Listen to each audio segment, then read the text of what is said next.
So, oh, there you are. There you are. I see you. Do you see me? I see you. Cool.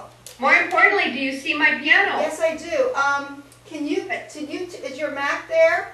Yes. Can you tilt it so I can see the keys more? Because I see there. Now I see your, yes. There you go. And you see my piano enough or not? I do. Okay, good. This is great. I can't believe, it's like unbelievable. I know, it's like hysterical. It's I know, and remember when you first thought it was the nuttiest thing that I pulled out my iPhone? I know. It makes me look like I'm from the Middle Ages, come back to reincarnated. Well, and perhaps you are. I'm no longer an anachronism. So let's see. We're going to really, I was hoping we'd do some good work on your pieces, especially the Mazurka. Well, it is. Yes.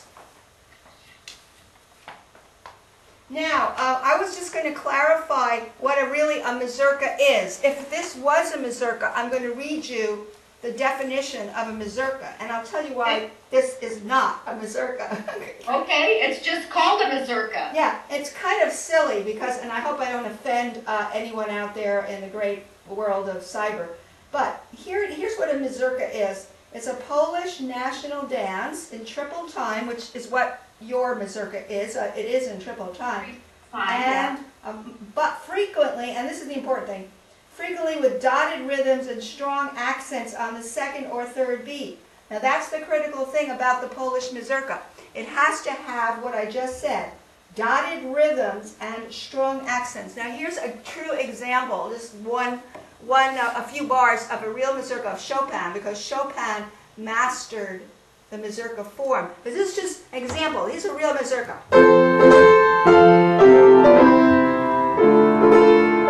See, that's Mazurka. That's a Mazurka. Okay. And it's very patriotic sounding, isn't it? It made me want to stand up and salute. It's exactly. True. So, you know, that this is called a Mazurka, maybe a stretch of the word. It is certainly in 3/4 time, and it's a Polish woman who wrote it.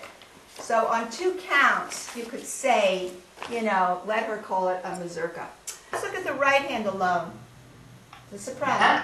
That'll be interesting. Yeah. Now this is this gorgeous, supposedly gorgeous, you know, romantic melody. It's spun very expressively. So you don't want to get pokey sounding notes. That's why the composer has a slur all the way across from the very first note to the second measure, inclusive of the last note.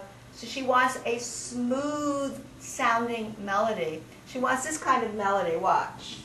Rolling. This suggests rolling. And the reason it suggests rolling is it looks like it has the first 3 notes of a C major scale. And you know how you roll into your scales? Well, that's exactly what she's starting here, is rolling into C major, the first 3 notes. So you want to roll in like this. So what I did, I rolled in. And it's medium loud, right?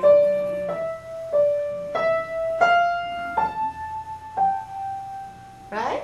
Because you don't want ba, ba, ba, ba, ba, ba, right? So you have to think already of this, like molasses.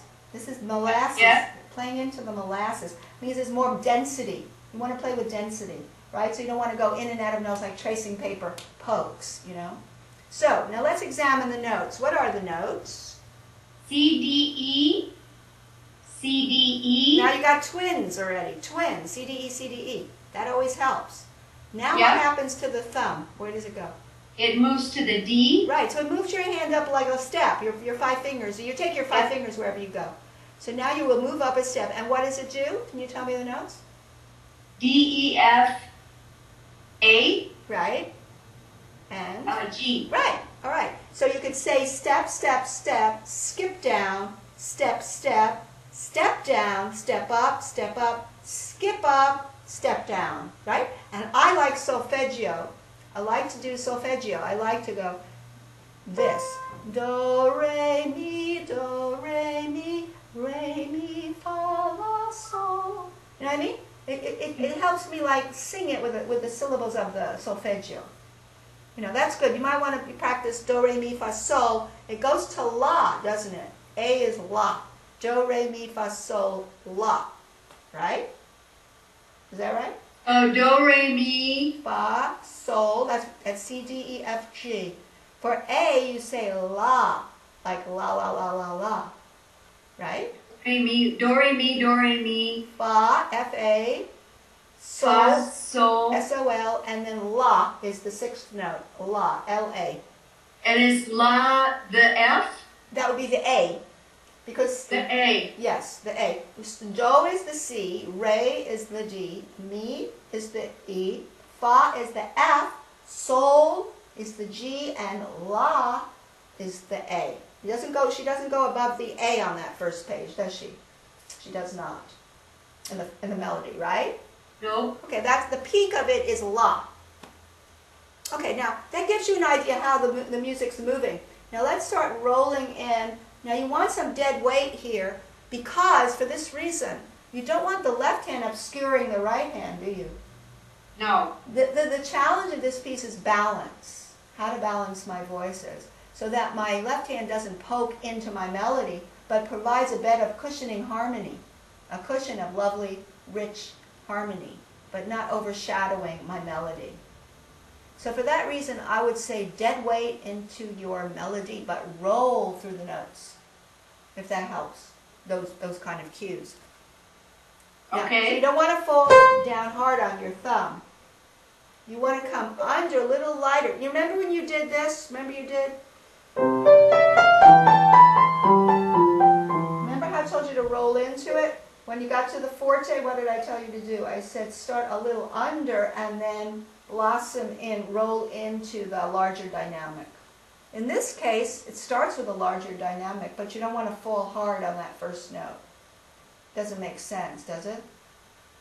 No. Okay, so you really want to think how you would sing it. It always goes back to the vocal model. Now, pianists always have to cultivate the vocal model. They don't have to be great singers, but they have to say, how do I want to hear it phrased? Now, I would like to hear it.